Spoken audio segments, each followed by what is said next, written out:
To John, he said that he felt deflated a little bit after the tiebreaker. Did you feel like that was a time to pounce, or? Well, yes. I mean, I created a lot of opportunities for myself in the first set, even though it was only one break point and it was actually a set point. But I thought I made him work for his service games a lot from the beginning, and I thought that that has influenced a little bit on his physicality. I think towards the end of the first and beginning of the second set, he already felt a bit exhausted, and I wanted to use the opportunity, and the early break in the second opened the door for me, and that's when I felt I could start swinging through and played a terrific second set.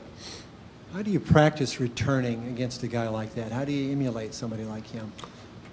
Well, I had the guys that I warm up usually with the last 6-7 days here in this tournament step probably 6-7 feet into the court and just serve as hard as they can. That's one of the ways. I obviously searched with my coach Boris for somebody that serves close to what he serves, but it's difficult to find anybody. Karlovic left the town, so he's the only one that can prepare me for that serving. But you just try to instinctively react, because the first serve of John Isner for a returner is a bit of a gamble. If you're in a right position, or you anticipate, or you sometimes rely on the statistic and the pattern that he uses. I mean, the serves that he likes to use in particular moments. So it's a little bit of everything, obviously, and you need to do your homework. But generally, I think it's just a reaction and a good anticipation on the first. And the second serve, it's more predictable, so you try to attack it, you try to take advantage of it. I came in a little bit late. I don't know if you answered this, but Love 30 game early in the match. He had gotten out of a tough situation earlier, and you played a great game there. What was going through your mind? He played a couple of very good points in that game to get to Love 30, and then I think 15-30 I served the second serve ace down the tee, took my chances, and that's something. Sometimes that's what it takes. You gotta be brave, because he runs around his backhand. He loves to hit the forehand return inside out from the baseline as well. He protects that corner, backhand corner. So he opens up the forehand corner. But again, it's easier said than done to actually play the ball there. So if he serves as well as he did in the first set, he puts a lot of pressure on your service games, and that's sometimes you get tight, but I managed to find my way through that game, and other than that, I thought I played pretty well.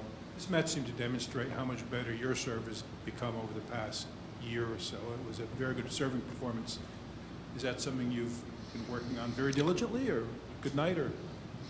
Well, I've definitely worked on my serve and other elements in my game, but serve was particularly of the interest of the training and priority of the training session that I had with Marian and Boris. Of course, we analyzed the game, and we luckily always have something to work on. There's always room for improvement. We try to work on the efficiency of the serves rather than speed, because I know I'm not able to serve as fast as John or any other guys, but I am able to use my serve accurately and kind of allow myself to have an easier first shot in the rally. That's something that I was working on. So you're in the final now. You have a day off. You're in Miami. So what do you do right now to prepare? Do you go party? Do you relax? We're gonna go party, man. No, man. I'm just staying at home. I have a little baby.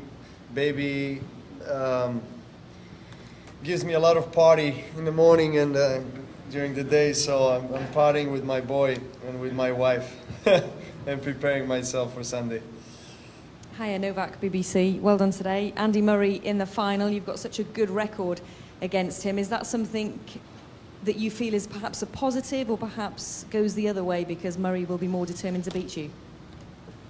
Well, it can only serve as a positive fact prior to our match on Sunday. The fact that I won, I think, last 6-7 matches that we play against each other, especially the one just recently in Indian Wells, gives me confidence and maybe a slight mental advantage.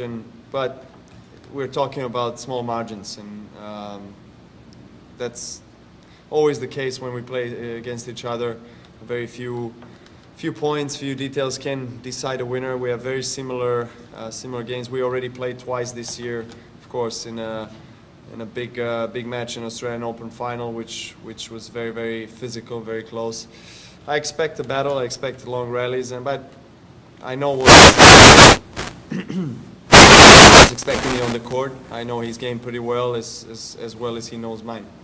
Just quickly, he obviously reached 500 career wins this week. I know you're already into the 600 club, but what do you make of that? I congratulate him for that achievement. Of course, it's a great achievement. People maybe don't realize how difficult it is to reach 500 wins, and it's still. We both are same generation, so we still have lots of hopefully years in front of us, and I hope we can play against each other on many other occasions. Last two questions here, Grace.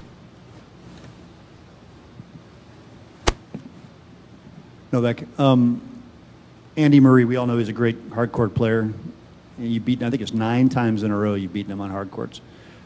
How proud of you? How proud of that are you? And does it even surprise you a little bit, that kind of a streak on this surface?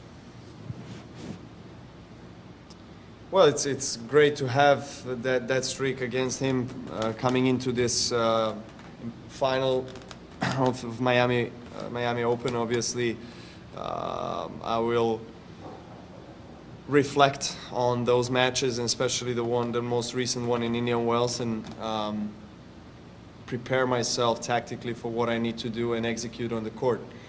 Now, as I mentioned before, we're talking about very small margins that are going to decide a winner, and I'm sure that both of us are equally wanting to win this trophy. So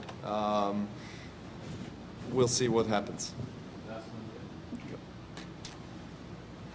Hi, Novak. Dimitrov, Raonic, Nishikori, all the guys broke down by John's big serve and great forehand. What do you think was the difference between you and all the guys? Well, it's hard to say.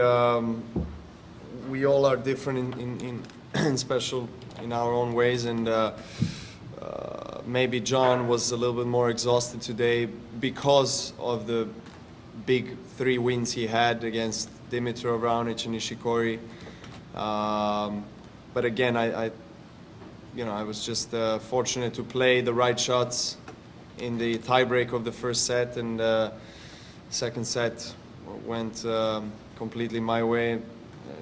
I played probably the best set of the tournament, so it's hard to compare my game to Nishikori's or Raonic, or say what they did wrong and what I did right, because playing against John, it's always a few points that can get you in one way or another.